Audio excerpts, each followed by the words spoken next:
objeto de estudio son los genes, siempre van a ser los genes, formados por el ADN, que es doble hebra, con respecto al ARN, que es una hebra simple, ¿sí?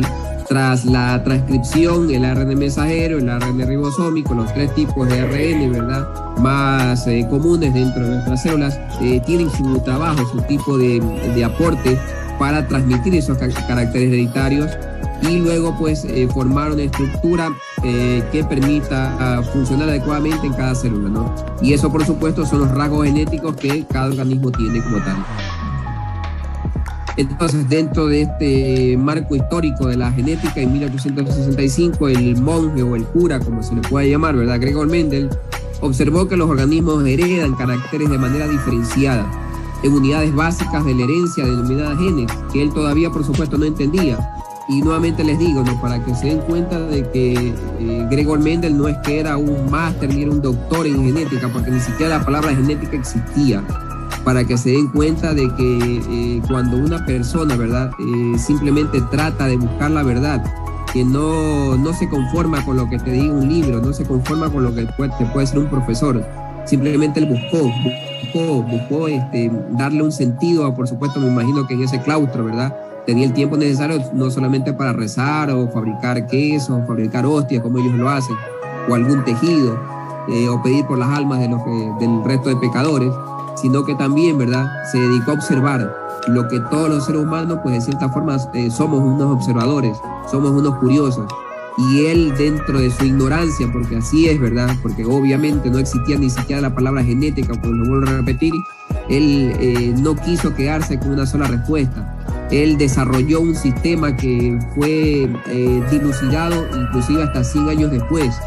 Él guardó sus escritos, ¿verdad?, dentro de los experimentos que él realizó con los chícharos, con las alverjitas que nosotros llamamos, y luego pues los investigadores observaron de que los escritos de él y se dieron cuenta del aporte grandioso que tuvo Mendel para la ciencia, lo que él por supuesto a la final ni siquiera se propuso, sino solamente su curiosidad, que él, nuevamente le repito, no es que era un especialista en genética, él era un simple curioso, un simple monje. Ni siquiera era obispo o tenía algún grado. Él era un pastor de almas, como se puede decir, ¿verdad? Un cura, para que se den cuenta de la capacidad que puede tener un ser humano.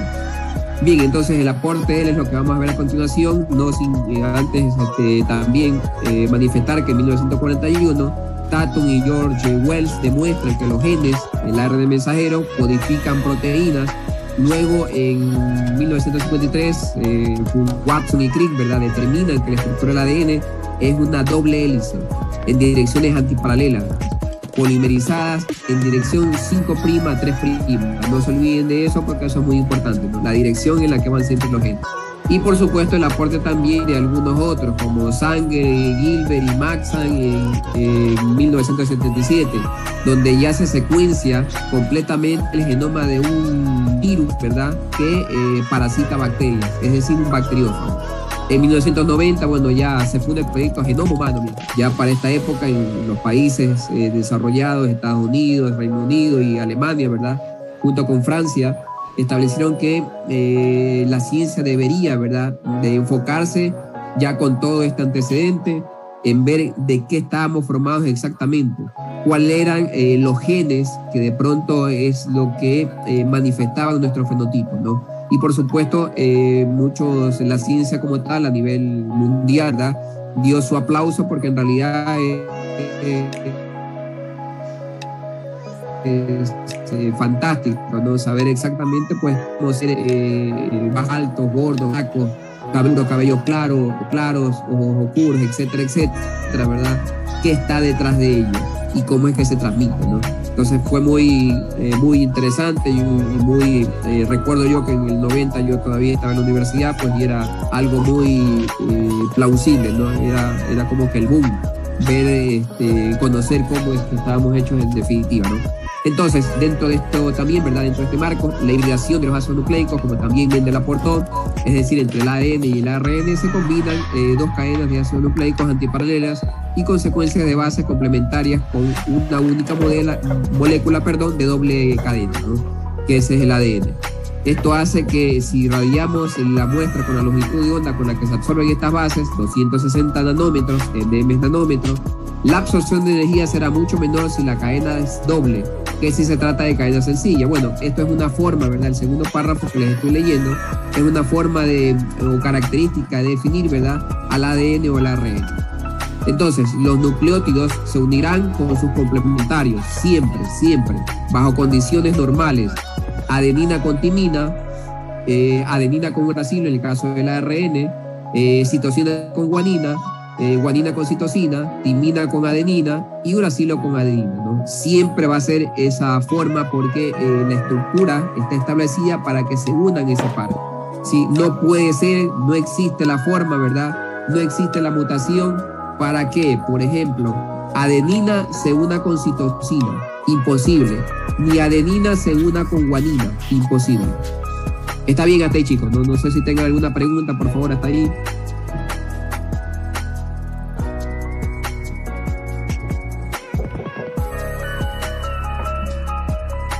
Bien, entonces eso básicamente es lo que se puede entender, ¿verdad?, en las bases de la genética. Entonces, un gen es una secuencia ordenada de nucleótidos en la molécula de ADN o ARN, en el caso, como el virus que nos está atacando, ¿verdad?, es un virus de ARN, que contiene la información necesaria para la síntesis de una macromolécula con función celular específica. Habitualmente forma proteínas, pero que también, ¿verdad?, intervienen el ARN mensajero, el ARN ribosómico y el ARN de transferencia. Entonces en la lámina ven cómo está establecido, ¿verdad?, un gen. Y se dan cuenta que es como las pulseras que a algunos de ustedes les gusta, ¿verdad? Esas pulseras que se forman con hilos. Que si tú las desenrollas, comienzas a darte cuenta que en realidad pues es una gran cantidad de material, ¿no? Material que está enrollado dentro de los cromosomas en este caso, ¿no? Entonces se dan cuenta de que efectivamente hay diferentes tipos de genes que dan las características hereditarias que nosotros manifestamos en nuestro fenotipo, ¿no?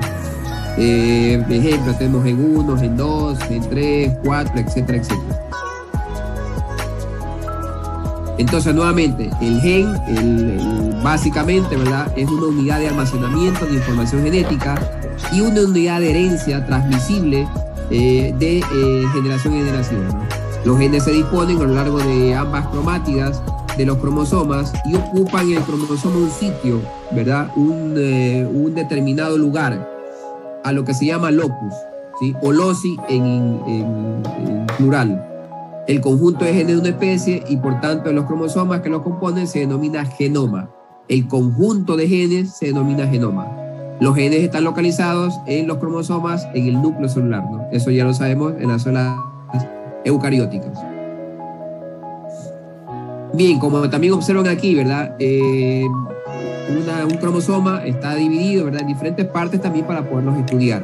Entonces tenemos los brazos, ¿verdad?, el centrómero, y por supuesto cuando estamos hablando de los el genoma, el cromosoma completo, estamos hablando de cromátidas hermanas, ¿no? Bueno, como ven aquí también, cada célula humana tiene 46 cromosomas, ¿no? Si ustedes la desenrollan, como veíamos hace un momento, lograrían medir hasta 2 metros. Imagínense qué tan enrollado. Entonces, por ende, el término que aquí aplicamos, ¿verdad?, es súper enrollamiento, ni siquiera enrollamiento. Están súper enrolladas. Los genes están súper enrollados dentro de nuestros cromosomas, en donde tenemos pues cerca de pares de bases o bases entre 2 billones a 3 billones, ¿no? Imagínense la cantidad. Tenemos pues 80.000 genes codificados, ¿verdad?, para formar proteínas y que tienen por supuesto diferentes funciones de vida.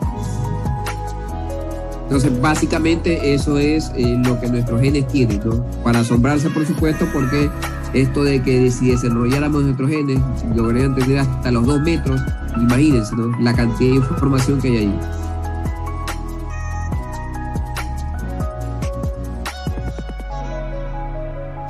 No sé, chicos, si aquí tienen alguna pregunta, por favor, hasta aquí, alguna duda, ¿está bien?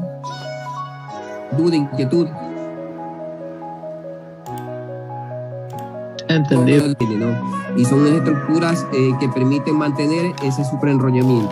Son muy importantes también, ¿no? Sigamos a la siguiente. Un segundo, por favor. Entonces, por ejemplo, tenemos tipos de cromosomas: metacéntrico, submetacéntrico, acrocéntrico y telocéntrico, ¿no? Y se dan cuenta de que en realidad pues hay diferencias porque el centro va cambiando dependiendo del tipo de cromátidas, ¿no? En este caso. Aquí pues algo muy pequeño, miren, casi que no tiene centro, ¿no? Pero igual tiene algo de centro y por eso es considerado, ¿no? Como telocéntrico, en este caso el cuarto que les estoy señalando. Bien, entonces llegamos a las leyes de Mendel.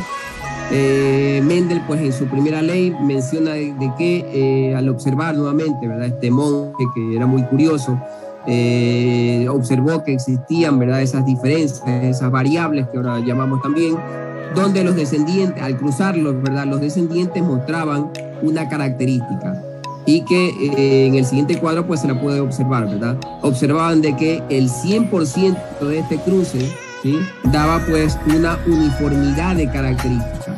Es decir, nosotros sabemos ahora, ¿verdad?, que la capacidad dominante o recesivo que puede tener un gen, ¿no? Entonces, dominante cuando siempre va a ser esta característica la que, como su nombre lo indica, ¿verdad?, domine a la otra o domine a las otras que pueden estar enmascaradas, ¿no?, en nuestro fenotipo. Entonces, al cruzar, da 100% pues la característica dominante del carácter que quiere observar, ¿no?, que se quiere ver, a lo que se llama filial 1 o F1, ¿no?, que ustedes ya conocen también muy bien. En la segunda ley, la ley de segregación, los alelos de los padres, al obtener, ¿verdad?, el resultado de esta primera generación, lo que hizo Mendel, obvio, como todo curioso, ¿verdad?, ver qué pasaba si yo a la F1 combino para ver qué es lo que ocurre, qué es lo que sale. Y por supuesto, pues repetidamente lo hizo muchas veces y le daba el mismo efecto, ¿no?, la misma proporción. Aquí ya hablamos de proporción. Y la proporción del fenotipo es de 3:1. Es decir, el dominante va a ser 75% y el recesivo va a ser 25%. Por ende es 3:1, ¿no? Entonces ustedes ven aquí ya, claro, este cuadro ya tiene otro nombre. Ustedes lo saben, ¿verdad? ¿Cómo se llama este cuadro en genética? El nombre del investigador que lo realizó, porque Mendel no lo realizó. El cuadrado de Punnett. Correctísimo, así es. Punnett, ¿verdad?, también fue posterior a Mendel. Él también hizo los cruces, ¿no? Él también leyó lo que este monje había escrito, para que vean también lo importante que es escribir. Porque de pronto alguien contemporáneo de Mendel, antes o después que él, de pronto lo hizo, pero si no lo documentó, si no lo escribió, simplemente pues la historia no lo va a reconocer, ¿no? Nuevamente la importancia de escribir. Listo, entonces Punnett pues convenció, ¿verdad?, de que esto tenía un sentido y él más bien pues no buscó mejorar lo que había entendido de Mendel. Y luego pues nos mostró los cuadros donde separadamente él coloca, ¿verdad?, las características y pues tenemos aquí, ¿no?, A mayúscula, que es el dominante, y la A minúscula, que es el recesivo. Entonces simplemente pues se trata de hacer los cruces adecuadamente acorde al cuadro, ¿no? Entonces aquí tenemos que aquí da AA mayúscula, obviamente va a ser un gen dominante. Y al final, pues, ¿no?, de los cruces tendremos un 75% como lo obtuvo Mendel repetidamente, con característica dominante, y 25% con característica recesiva, ¿no? Entonces, aquí él habló de que existe una segregación de las características genéticas, ¿no?, de los genes, como estamos hablando. Bien, esto lo llevó, por supuesto, a la siguiente ley. El siguiente cruce, por supuesto, a la ley de transmisión independiente, donde cada uno de los caracteres hereditarios se transmiten en la descendencia con independencia de todos los demás caracteres, ¿no? Entonces, él cogió nuevamente el resultado de la F2 y comenzó, por supuesto, a cruzar y a poder enfrentarlo, ¿no? Y Punnett, por supuesto, nos ponemos en este plano cuando comenzó con los cruces en su cuadro, ¿no? Y vemos perfectamente que aquí pues el resultado va a ser en proporción 9:3:3:1, ¿no? Como factor hereditario fenotípicamente. Y genotípicamente pues obtenemos a través de este cruce, vemos la característica que también los genes almacenan en su interior. Bien, entonces al final pues él obtiene, bueno, aquí ya duditas más específicas, ¿no? Ya observa dos características, no solamente color, sino que también observa rugosidad. Si es simplemente un ejemplo de los trabajos que Mendel hizo para poder obtener esa información, ¿no? De que en este caso 2 caracteres, ¿sí?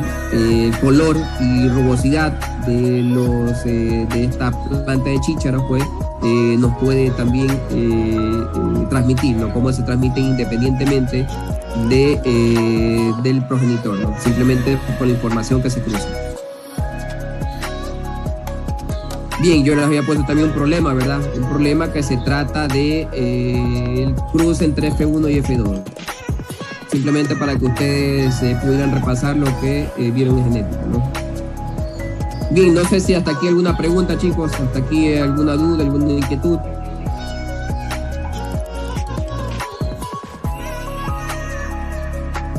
Ahora miren, hay una, no sé si ustedes lo habían visto en genética, ¿no? Hay una cuestión aquí.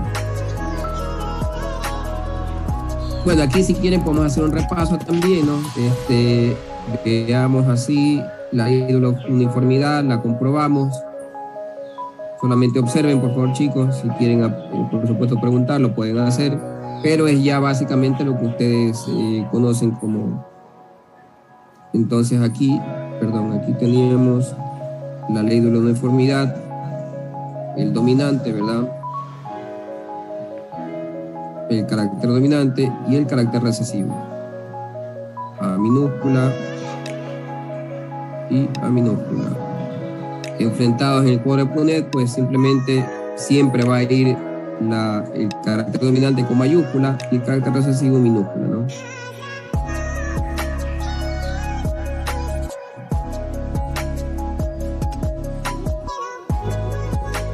Entonces obtenemos este resultado, donde aquí el 100%,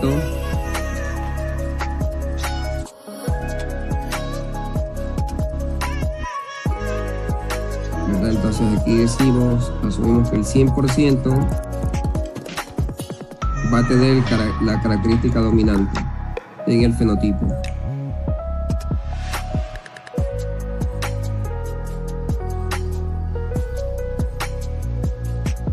Y donde el 100% van a ser heterocigotos, ¿no?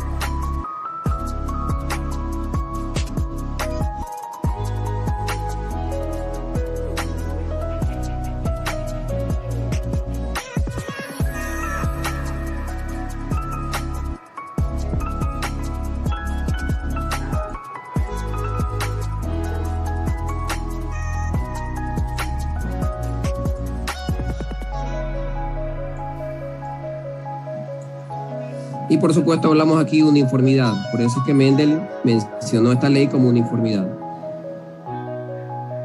En la siguiente, el monje, muy curioso, ¿verdad?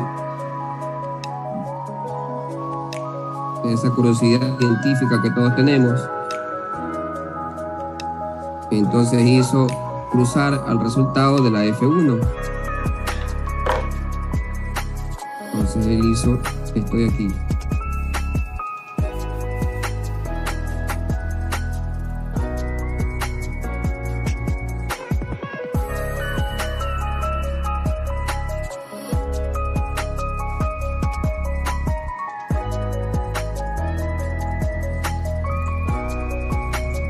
Y obtuvo por resultado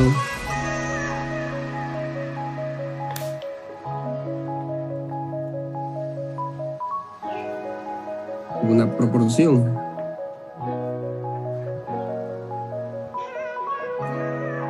siempre la letra dominante mayúscula primero, ¿no?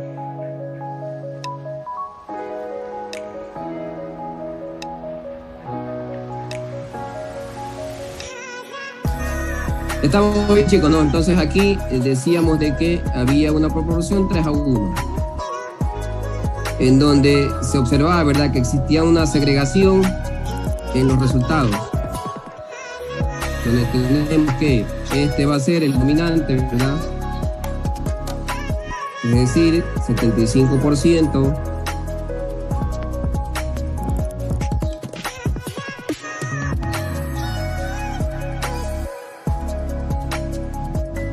Dominante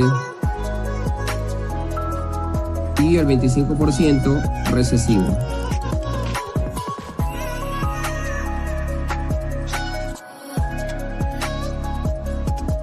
por eso hablamos del 3-1, ¿no?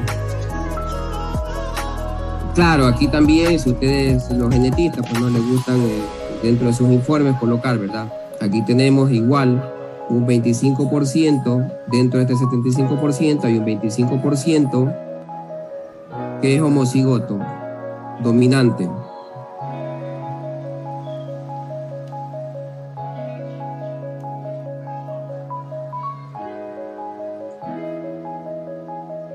Y el 25% pues sigue siendo el homocigoto recesivo, ¿no?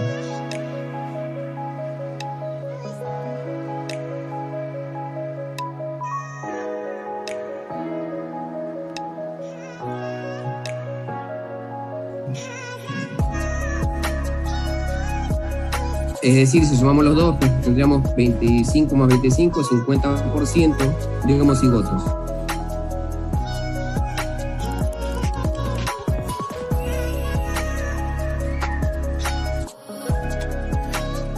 Hasta ahí estamos bien, chicos, ¿no? Así es como ustedes han desarrollado los cruces en cuanto al hibridismo, ¿verdad? Estamos bien. Ahora, no sé si ustedes aplicaron, ¿verdad?, el famoso binomio de Newton. ¿Se acuerdan de matemáticas, verdad? Seguramente lo vieron en el colegio, me acuerdo que se lo vi en el colegio. A más B a la N. ¿Se recuerdan, verdad? ¿O no se recuerdan? Sí. ¿Y lo aplicaron en genética? No me acuerdo, no. Con la fórmula no, sino de otra forma. Si yo digo, ¿verdad?, que N serían dos características, N será el número de descendientes de pronto, ¿no? N puede ser el número de hijos.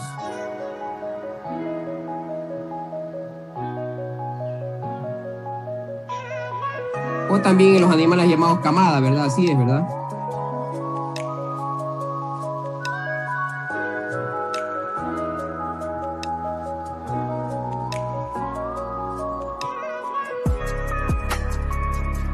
Entonces, si yo digo que cuál sería la probabilidad de que mis dos hijos tuvieran alguna característica, yo podría decir, ¿verdad?, de que con el binomio de Newton, A más B al cuadrado, ¿verdad? ¿Cuál será la probabilidad para obtener con una característica X? Entonces desarrollo. ¿Se acuerdan? Esto de aquí es igual a al cuadrado Más 2AB Más 2 por AB más B más B cuadrado. al cuadrado. más 2AB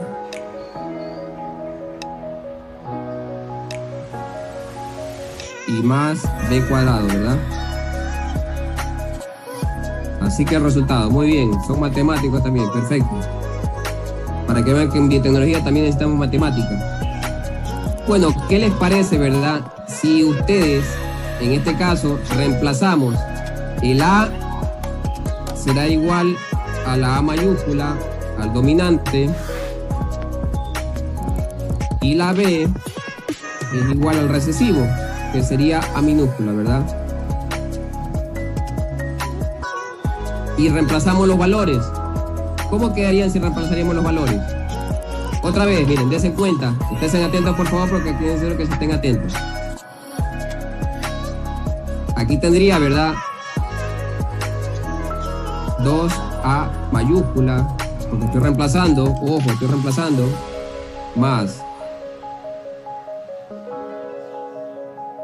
AB. Entonces eso quiere decir, ¿verdad?, que tendría A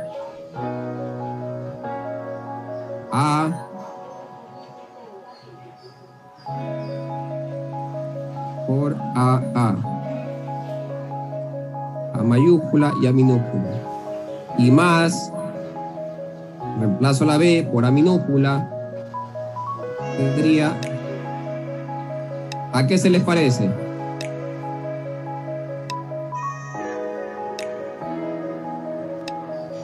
¿A qué ley se les parecería? ¿A la ley de uniformidad o a la ley de segregación?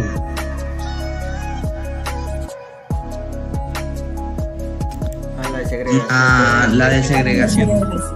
Correctísimo, mire, entonces tú puedes aplicar el binomio, ¿verdad? Para resolver el binomio de Newton, para resolver problemas de genética. Si se dan cuenta, ¿verdad? Que podría ser así, matemáticamente hablando.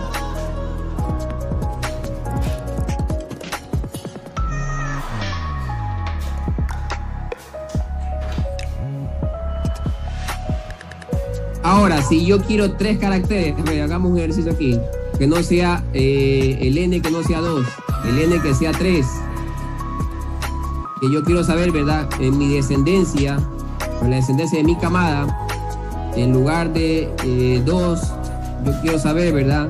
Si son 3, ¿cuál sería la probabilidad de tener algún carácter X, ¿no? Deseable o no deseable, depende. ¿Cómo quedaría aquí?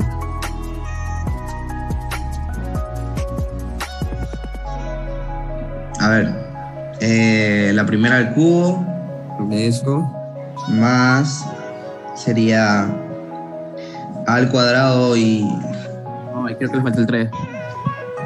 Ahí está, es el 3. Ahí sí. Al cuadrado. Ahí sí, al cuadrado y va descendiendo, ¿verdad? Ajá. B. Y el otro va subiendo. Ujú. Así, ¿no es cierto? Sí. Más 3 Va descendiendo la A. a b cuadrado. Eso, y la B sería B cuadrado. Y la otra es b Por último, más, ¿verdad?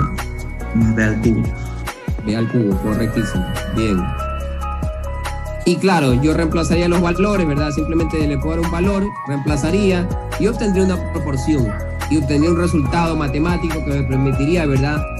Predecir las características, sean requeridas o no requeridas, que un organismo me podría dar. ¿Está bien, chicos? ¿Está claro? Se podría, ¿verdad? Y así es como los matemáticos, los genetistas, ¿verdad? Hacen para poder predecir alguna de estas características.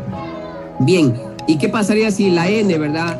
Yo quiero que sea 5, no 2, no 3, sino que, bueno, quiero saber si de pronto son rodentias, ¿verdad? Los rodentias pues son muy, su camada son muy grandes. Pero yo quiero saber 10 que sea N a la 10, que sea N a la 20, que sea N a la 50.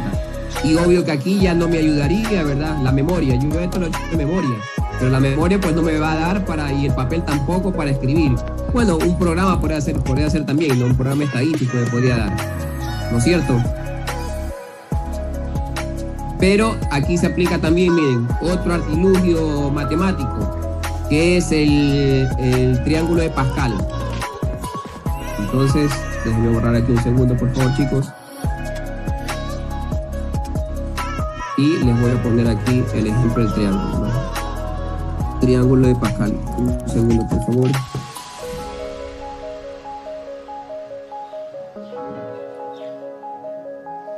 No sé si ustedes se acuerdan del triángulo de Pascal, también lo vieron en la secundaria, yo me acuerdo que lo he visto en la secundaria, ¿no? Entonces Pascal se ideó una forma increíble, ¿verdad? Como casi todos los genios.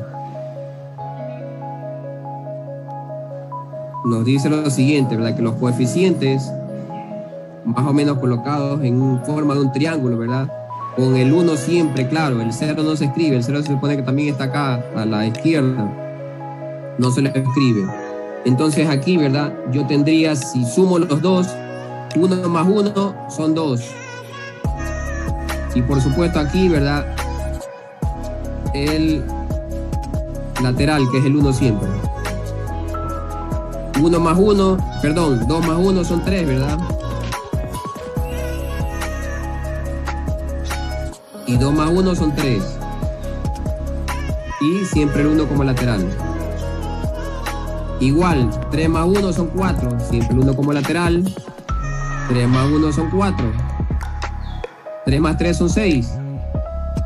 3 más 1 son 4. Siempre el 1 como lateral. Y por último, en este ejemplo, porque esto es infinito, como se dan cuenta, ¿no? 4 más 1 son 5. 6 más 4 son 10. 6 más 4 son 10. Y 1 como lateral. Ah, perdón, 4 y 1 son 5, me estoy olvidando. Y el 1 como lateral. Entonces yo asumiría aquí, ¿verdad?, de que esta primera sería A más B, encarándolo con el binomio de Newton, ¿verdad? A más B a la 0. Aquí sería A más B a la 1. Y se dan cuenta, ¿verdad? Acá sería A más B a la 2, N2.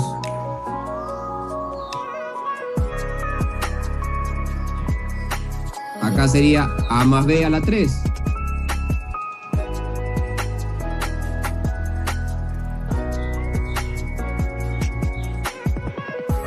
Acá, por supuesto, A más B a la 4. El 3 no era fuera. Sí, era fuera. Ya lo corrijo un segundo. Y por último, A más B a la 5. Y así sucesivamente, por supuesto, ¿no? Hasta el número pues que ustedes requieran.